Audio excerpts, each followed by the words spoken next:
Assalamualaikum warahmatullahi wabarakatuh.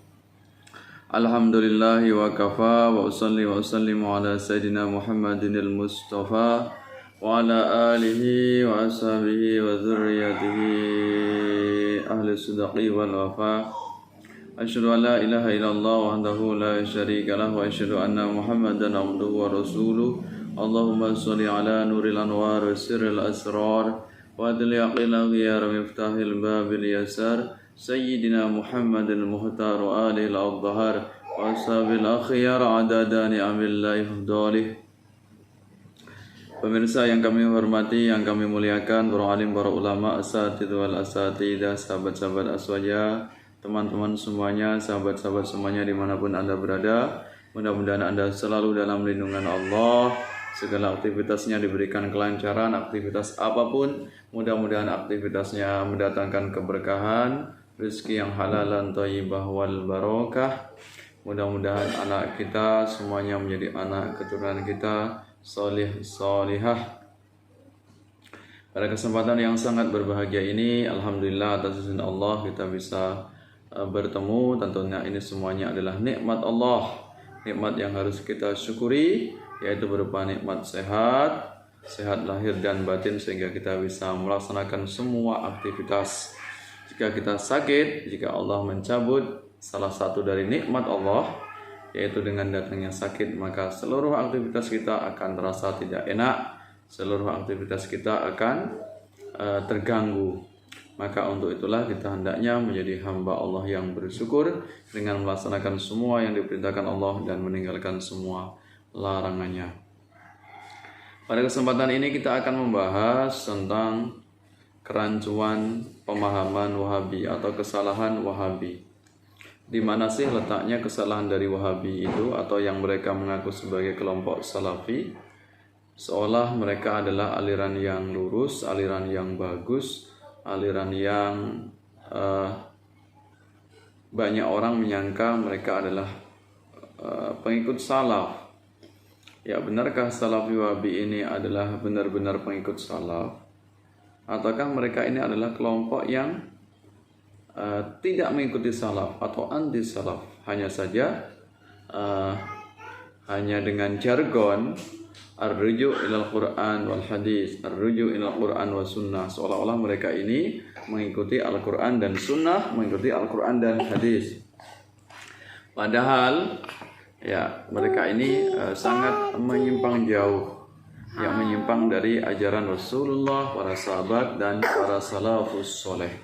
Akan kita buktikan di mana sih letak penyimpangan atau letak kesesatan dari kelompok Salafi Wahabi. Memang benar bahwasanya kelompok Salafi Wahabi ini mengikuti Al-Quran dan Sunnah. Ini memang bisa kita apresiasi. Mereka mengikuti Al-Quran dan Sunnah. Mereka konsisten, serba dalil, ya. Semuanya harus dengan ada rujukan, ada dalilnya. Kalau nggak ada dalilnya, maka harus dicari dalilnya, kalau nggak ditinggalkan. Nah, memang benar bahwasanya sumber ajaran hukum Islam ini Al-Quran dan Sunnah.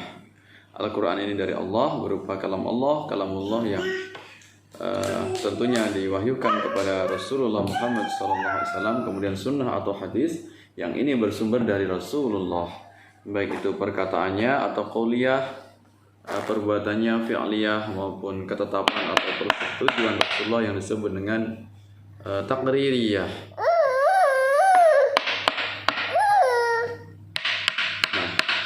Nah, di sini apa yang menjadi landasan kelompok Salafi Wahabi? Mereka ini berpegang teguh kepada Al-Quran dan Sunnah, namun mereka meninggalkan apa yang disebut dengan ijtihad. Ya, mereka ini meninggalkan ijtihad. Apakah penting ijtihad itu dalam memahami ajaran Islam? Tentu sangat penting. Jadi sumber ajaran Islam ini bukan hanya Al-Quran dan Sunnah, bukan hanya Al-Quran dan hadis saja, tapi juga perlu ada ijtihad. Ijtihad yaitu hukum-hukum yang diambil atau dihasilkan oleh para ulama. Siapa yang punya kapasitas, punya kompetensi untuk melakukan ijtihad, mereka adalah orang yang memiliki keilmuan yang mumpuni. Mereka lah yang disebut dengan imam mazhab.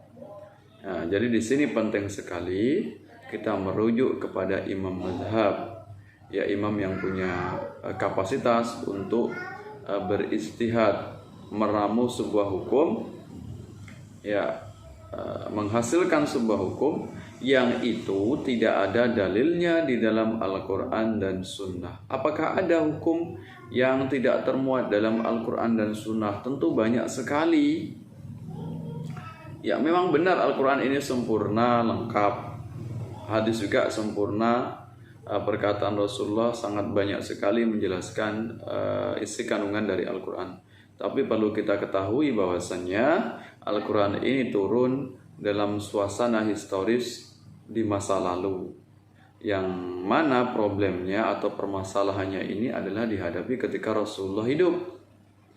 Jadi Al-Quran ini berbicara tidak semuanya terperinci, hanya yang global atau kasuistik, permasalahan-permasalahan yang muncul di kala itu. Tentunya yang namanya problematika umat ini akan terus-menerus muncul sepanjang zaman. Ada banyak perkara-perkara, permasalahan-permasalahan yang itu belum dijawab oleh Al-Quran. Demikian juga hadis Rasulullah ini hanya menjelaskan, hanya menjawab permasalahan yang dihadapi ketika beliau masih hidup. Hanya merespon permasalahan umat masyarakat Arab yang beliau temui di masa itu ketika Al-Quran diturunkan, yaitu 22 tahun, 2 bulan, 22 hari. Nah, selebihnya tentu ada banyak permasalahan sampai akhir zaman yang itu belum terjawab oleh Al-Quran dan belum terjawab oleh hadis. Maka disinilah perlunya ijtihad dari para ulama mazhab. Sedangkan kelompok Salafi Wahabi ini mereka anti mazhab, bahkan menuduh dengan adanya munculnya mazhab ini sebagai biang kesesatan, sebagai biang permasalahan umat. Padahal kita tahu dengan ajaran kita mengikuti imam mazhab, entah itu mazhab Syafi'i, entah mazhab Hambali, Hanafi atau Maliki, justru akan memudahkan kita dalam melaksanakan hukum-hukum ajaran Islam yang itu pokoknya di dalam Al-Quran dan Sunnah. Jadi memudahkan kita. Kenapa kita harus bermadzhab? Karena tidak semuanya orang punya kapasitas untuk meramu, untuk mengambil hukum. Ya, betapa banyak umat Islam yang mereka ini memiliki kemampuan yang sangat terbatas. Maka tidak mungkin setiap orang, setiap umat Islam harus meramu, mengumpulkan hukum sendiri, membuat hukum sendiri. Tentu kapasitas keilmuannya sangat tidak memungkinkan. Nah, mana sih dalilnya betapa pentingnya ijtihad ini? Kok katanya kelompok Ahlussunnah wal Jamaah selalu membawa ijtihad setelah Al-Quran dan Sunnah? Ijtihad ini berupa ijma' dan qiyas. Mana sih dalilnya? Ini ada dalilnya. Dalilnya ini adalah sebagaimana riwayat Rasulullah mengutus, yaitu Mu'adz bin Jabal. Nah, Mu'adz bin Jabal ke Yaman, ya, untuk menyampaikan ajaran Islam atau sebagai qadhi, ya, sebagai pakar hukum di Yaman. Nah, ini hadisnya, ada hadis dari Imam Bukhari, yang hadis ini tentu sudah masyhur sebenarnya. Ini pentingnya kita bermadhab, pentingnya kita mengikuti ahli ijtihad, yaitu imam madhab, agar kita tidak tersesat. Ya, ini hadisnya. An Mu'adz bin Jabal, dari Mu'adz bin Jabal, anna Nabiyya sallallahu alaihi wasallam, sesungguhnya Rasulullah sallallahu alaihi wasallam, lamma ba'atsahu ilal Yaman, mengutusnya ke Yaman, ya, sebelum mengutusnya ke Yaman. Ya. Jadi saat ketika akan mengutus Mu'adz bin Jabal ini, Rasulullah berkata kepada Mu'adz bin Jabal, qala lahu kaifa taqdi in arada laka qada'un. Ya, Rasulullah berkata, bagaimana engkau memutuskan hukum jika dihadapkan kepadamu yaitu qada', sebuah permasalahan hukum, sebuah kasus. Qala, apa yang dikatakan oleh Mu'adz bin Jabal, aqdi bi kitabillah, aku memutuskannya dengan kitab Allah. Qala Rasulullah kemudian berkata lagi, bersabda, fa ilam takun fi kitabillah, kalau seandainya tidak engkau temui, jika tidak terdapat dalam kitab Allah, tidak ada dalam Al-Quran. Ini mengindikasikan bahwasanya tidak semuanya permasalahan ini dihadapi oleh Al-Quran, dijawab oleh Al-Quran. Buktinya ada Rasulullah. Berarti Rasulullah juga punya peran untuk membuat hukum yang belum dibuat oleh Al-Quran. Qala fa bi sunnati Rasulillah sallallahu alaihi wasallam. Kemudian Mu'adz berkata, maka aku akan berhukum kepada sunnah Rasulullah sallallahu alaihi wasallam. Berarti mengambil hukum di Al-Qur'an. Kalau di Al-Qur'an enggak ada, mengambil hadis Rasulullah. Qala fa illam yakun fi sunnati Rasulillah. Seandainya engkau tidak temui dalam sunnah Rasulullah, tidak engkau temui hadis Rasulullah menjawab permasalahan itu, apa yang engkau katakan? Kata Rasulullah. Qala, kata Mu'adz bin Jabal, ajtahidu ra'yi wala alu. Saya akan berijtihad dan tidak berlebih. Maksudnya saya akan sekuat tenaga, semampuan saya untuk berijtihad. Nah, ini berarti Mu'adz bin Jabal ini memang sudah diajarkan oleh Rasulullah dengan berbagai macam hukum. Diajar Rasulullah. Kemudian kalau mentok-mentoknya di Al-Quran tidak ditemui, di hadis Rasulullah nggak ditemui, maka Mu'adz akan berijtihad sesuai dengan kemampuannya. Tentu di sini keilmuan Mu'adz bin Jabal tidak bisa kita samakan dengan orang umat Islam masa sekarang. Jadi kapasitas keilmuannya para dai-dai salafi, ustadz-ustadz wahabi ini tidak akan mungkin memiliki kapasitas yang sama setara dengan Mu'adz bin Jabal. Termasuk tokohnya ulama salafi wahabi ini, misalnya Muhammad bin Abdul Wahhab, Ibnu Taimiyah, misalnya Ibnu Qayyim al-Jauziyah, kemudian Albani, Shalih Fauzan misalnya. Nah, ini tentu tidak akan memiliki kapasitas yang setara dengan Mu'adz bin Jabal, karena Mu'adz bin Jabal ini langsung belajar kepada Rasulullah sallallahu alaihi wasallam. Sedangkan para dai yang jauh terpaut hidupnya dengan Rasulullah, ini mereka memiliki keilmuan yang tentu sangat terbatas. Tapi anehnya mereka ini kelompok Salafi Wahabi mengaku sebagai pengikut salaf. Kemudian apa yang kemudian dikatakan oleh Rasulullah? Qala, kemudian Rasulullah berkata, fadaraba Rasulullah sallallahu alaihi wasallam sadrahu. Maka Rasulullah memukul dada Mu'adz dan berkata, alhamdulillahilladzi, segala puji bagi Allah, wafaqa Rasulillah, yang telah memberikan wafik atau sepakat. Ya, Allah telah sepakat dengan utusannya Rasulullah, yaitu Mu'adz bin Jabal. Jadi Allah menyepakati, kata Rasulullah tadi, yaitu apa yang diambil oleh Mu'adz bin Jabal.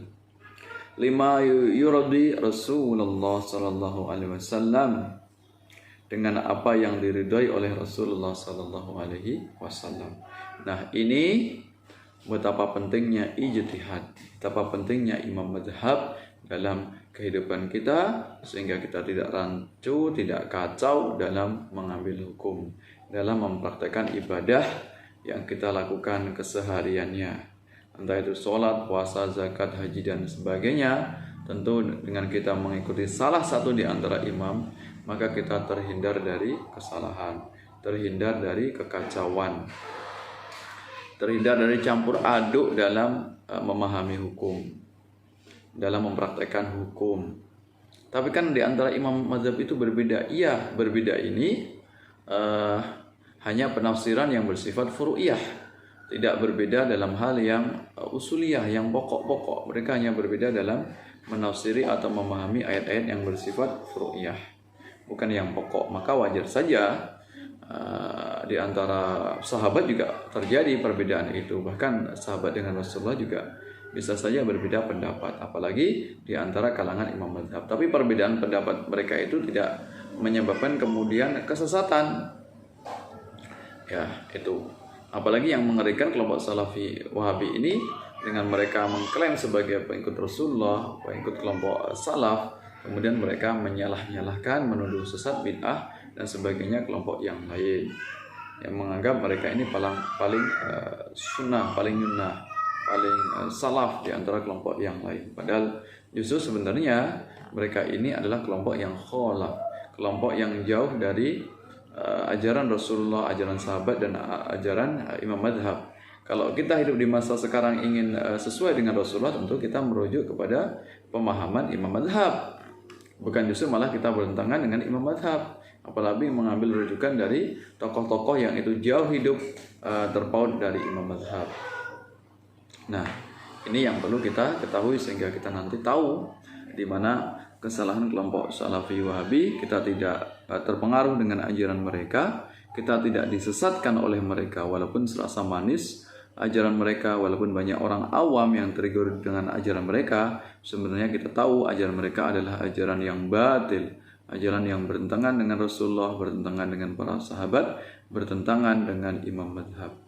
Mudah-mudahan Allah memberikan taufik dan hidayah kepada kita semuanya. Kita selalu berada di jalan yang benar, jalan yang hak, yaitu akidah Ahlus Sunnah wal Jamaah, tidak masuk ke dalam kelompok akidah batil, akidah mujassimah, yaitu akidah kelompok Salafi Wahabi.